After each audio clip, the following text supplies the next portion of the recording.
the Miami Dolphins benched Tua. And right now the Dolphins have 2 top 5 receivers in receiving with Jalen Waddle and Tyreek Hill. That's electric. And they also passed the test of what do you look like without Tua? Not very good. They're definitely a different team without him. You had Bridgewater.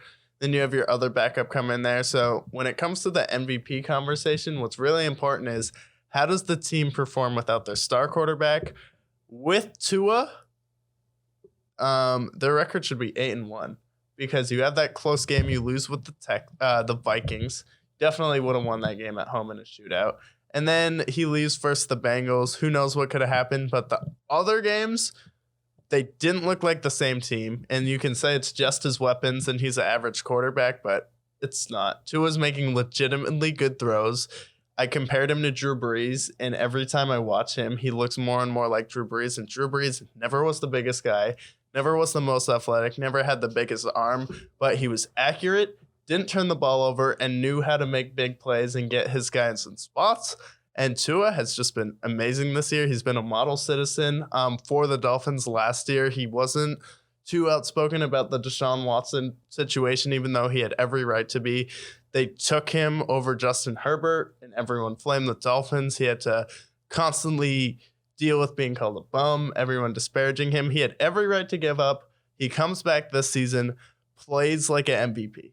And I think it should be Mahomes, Tua, and then Jalen Hurts, because the Dolphins, clearly, it's not just their weapons. And clearly, Tua has something to do with that. And then the maturity he's displayed, he's definitely a franchise quarterback.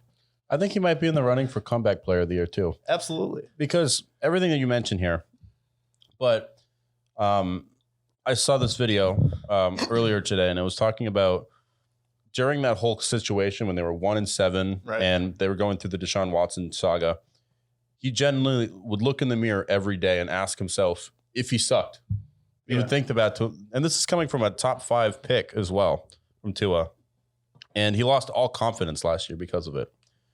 Well, then they hire Mike McDaniels. Mike McDaniels is like, dude, no, you don't suck. You're great. Yeah. So he made him watch a 90-play montage of all of his great plays. That's amazing. And he started to believe of himself again. And the season that he's had is, I mean, he has the numbers. Yeah. He has the leadership. I mean, you talk about MVPs, it's like, for QBs, everyone you just mentioned, I mean, I think he's more valuable than Jalen Hurts right now just because of the pure talent around them.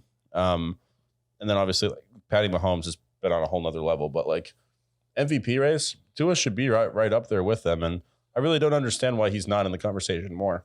Yeah, he should be in the conversation more, and it should be normalized just talking about how good he is because we can talk about weapons, but at the end of the day, you have who you have, and your team kind of just performs to that. You can say, yeah, he has Waddle and Tyreek Hill. That was never the thing when Mahomes had Kelsey and Tyreek Hill.